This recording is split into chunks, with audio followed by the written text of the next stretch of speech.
Hello everyone, আসসালামু আলাইকুম। আজকে যাচ্ছি নওগাঁর ভাইরাল হইচই পার্কে। এটি ছিল মেইন ফটক। ফটকে প্রবেশ করে দুটি টিকিট কাটলাম। টিকিটের মূল্য ছিল 20 টাকা। তারপরে হাঁটি হাঁটি পা করে সামনের দিকে এগিয়ে যেতেই দেখলাম পানির ফোয়ারা। এখানে অনেক মানুষজন ছবি উঠাচ্ছে। কিছু খেলনার দোকান ছিল, কিছু খাবারের দোকান ছিল, কেউ ভিডিও করছিল, কেউ রিলস বানাচ্ছিল। আমরাও তাদের ব্যতিক্রম নই। এই জন্য আমরাও ছোট্ট করে একটি ভিডিও ক্লিপ নিয়ে নিলাম। তারপর ডিরেক্টলি চলে গেলাম একটি রাইডে। রাইড দেখে উঠে বসে পড়লাম।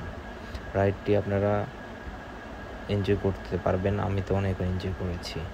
এই পার্কে আসতে হলে আপনাদেরকে বিডিআর ক্যাম্পের রাস্তা দিয়ে আসতে হবে খলিশাকুড়ি, অথবা বাইপাস রাস্তাও ব্যবহার করতে পারেন। বাইপাস রাস্তাটা ভালো হবে। এইটা ছিল রাইডের ফুল ভিউ। তারপরে চলে গেলাম একটি আর্টিফিশিয়াল ওয়াটারফলে। হাতটা ভিজিয়ে নিলাম, হাতটা ময়লা ছিল। তার পাশেই ছিল একটি রেস্টুরেন্টে আজকে খাওয়ার মতো সময় হয় নাই। তারপরে চলে গেলাম সুইমিং পুলের দিকে। সুইমিং পুলটাও ফাঁকা ছিল, যেহেতু বিকেলে, তাই ভিজতেও পারি নাই। তার পাশে ছিল আরও একটি রাইড। এই রাইডে ওঠার মতো আজকে সময় হয় নাই। আজকে চলে যাচ্ছি হাঁটি হাঁটি পা করে বাড়ির দিকে। রাস্তার মাঝে কিছু দেখলাম আর্টিফিশিয়াল জিরাফ, হাতি। ভিউগুলো ভালোই ছিল। আজকের ভিডিওটা এতটুকুই। আগামীতে আবার কোনো একটি নতুন ভিডিওতে দেখা হবে। ততক্ষণ পর্যন্ত ভালো থাকুন। আল্লাহ হাফেজ।